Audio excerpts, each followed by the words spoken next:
federal judges who were appointed by both Republican and Democratic administrations, including a federal judge appointed by Donald Trump, all in Washington, D.C., essentially saying the same thing. Donald, do not pardon the January 6th insurrectionists whose cases we presided over.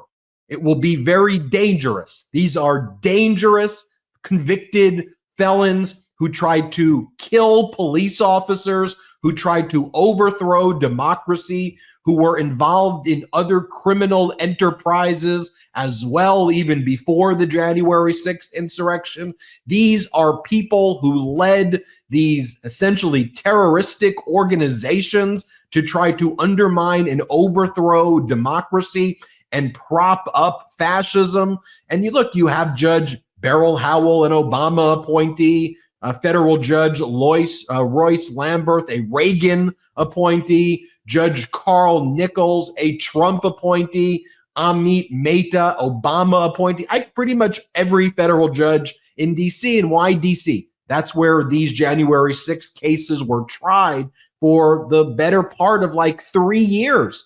And these judges saw dozens, in some cases hundreds of these cases where 1,500, 2,000 or so convictions were secured. The DOJ had almost a perfect, flawless record on all of these cases. May have lost like one bench trial on certain counts on the issue of intent. But by and large, these serious terroristic criminals who participated, and by the way, the reason I'm using that language is that in some of the sentencing of these individuals, there were terroristic enhancements because of their underlying conduct as well. So I'll give you an example, Harry, and then we'll talk about this. So Judge Amit Mehta, in an unrelated sentencing of a co-conspirator of Stuart Rhodes, the leader of the Oath Keepers, who was put in jail for essentially the rest of his adult life. Amit Mehta goes, look, anyone who cares about democracy, it is a frightening proposition that Stuart Rhodes could ever be pardoned. The notion that Stuart Rhodes could be absolved is frightening and ought to be frightening to anyone who cares about democracy in this country. And that's similar to what Judge Carl Nichols, a Trump appointee, said about a number of these insurrectionists as well. And so, Harry, let me toss it to you. This is an issue that you've been focused on a ton. I mean, look, Trump has been singing, at all of Trump's events, right? We covered this here, and corporate media didn't seem to care about this at all. Trump would replace the national anthem with the J6 anthem of some of the most violent insurrectionists. Trump lent his name, image, and likeness to the J6 Awards Gala, he called it, which took place at the Trump National Golf Club in Bedminster. Trump released the single song, Justice for All, with January 6th insurrectionists. You had people like Enrique Tarrio leading up to the insurrection at the White House in the residency area, snapping photos with "Never thought I'd be here," last-minute invite to an undisclosed location. Wow, I'm in awe. We'll flash those pictures right now. Harry, what do you make of all of this?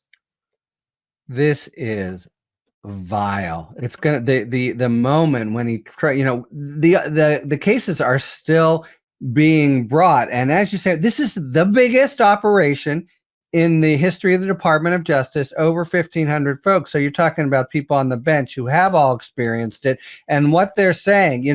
This chorus is every bit as diverse and broad as you say. It hasn't been picked up so much. But there's just been, other stuff happening, but you have judges who are just stunned and apoplectic. They saw the evidence. It played before juries. We all saw this confusing melee on January 6th, but they have the individuals who come in and harm officers and disrespect Congress, and the details are just mind-boggling. And what a sort of complete division in society when Trump does this. Now these guys, Trump has called them heroes and patriots. So how is it going to work? You mentioned Stuart Rhodes, who's a ringleader, got as much as anyone. Well, if it's a heroic, patriotic mission, these guys ought to be sprung, the more responsible they were, the more heroic they are. And just what's happening now in front of judges who are used to being respected by criminal defendants, you have people essentially snubbing their nose at them as they're sentenced and saying, ha, ha, ha, don't worry, I'll be out soon. So it's not simply the disrespect for the law and judicial authority, but the casualness and cavalier attitude toward, one of maybe next only to the Civil War, the biggest kind of insurrection and threat to democracy and peaceful transfer of power we've ever seen. And this is going to be, I think this will be one that will be for the history books and will wear very badly. But when you have judges, first of all, judges even speaking up at all, they've sort of checked in with one another. They wouldn't normally do it, but they are horrified at the notion that the people they've seen in front of them and the evidence that they've had juries kind of absorb would somehow be pardoned. For starters, you're not even supposed to give it to violent offenders. And these aren't just violent offenders, they're constitutional villains. So, the judges have taken an oath, and the fidelity of the Constitution really is being trammeled. It's that you have this wide and this loud, which is any volume at all coming from the federal bench, tells you that this is going to be really a matter of revulsion among so many. And just think, Judge Carl Nichols is the same federal judge who basically knocked out in the first instance the obstruction of official proceeding, the 1512 C2 charge, and ultimately the Supreme Court agreed with Judge Carl Nichols, but Nichols went out of his way when other judges weren't ultimately that's what the Supreme Court found was the law, but in my opinion, kind of handing some of these insurrectionists a gift who are being charged with obstruction of official proceeding. And Nichols said, you know what? No, it's got to actually be the actual harming of the documents or shredding of documents. It can't just be involving some other official proceeding. There's got to be more. So to be clear, it's not like Judge Carl Nichols, is like, if you thought that Trump would potentially get any sympathy over a pardon for January 6th insurrectionists, maybe if you didn't know Carl Nichols' background, perhaps, but you would think this guy on paper seems somewhat sympathetic to the insurrectionists or to some of them based at least on his 1512 C2 ruling. When you go into Nichols' background, you know that's not necessarily the case, but you have Judge Carl Nichols joining forces with Beryl Howell, Obama, Lambert Reagan, Amit Mehta, Obama. And it feels a little coordinated in a way.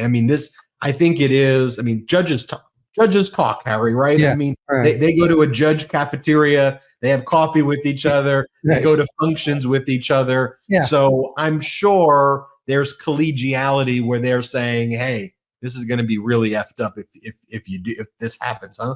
Yeah, and you put it exactly right. And you made another point, by the way, that this is going to be. You're going to have these people. Normally, you think of someone who gets clemency or pardon as being contrite.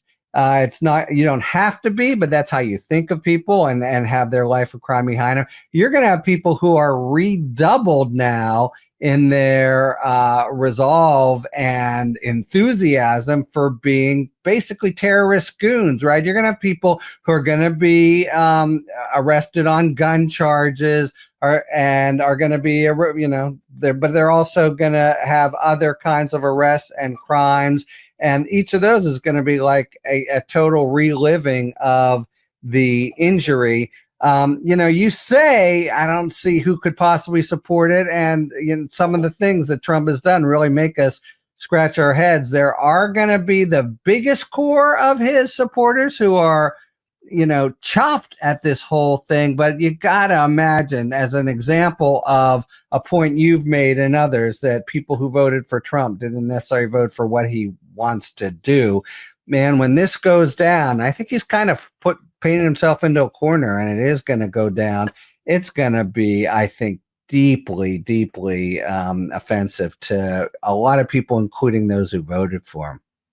Yeah, I think day one, Trump said in the first 9 minutes, that's what he's going to do. We'll see. But also Trump's promise that the prices of eggs were going to go down immediately on day one, that the stock market was going to be higher, even though Biden's stock market was about 50% higher than Trump's stock market.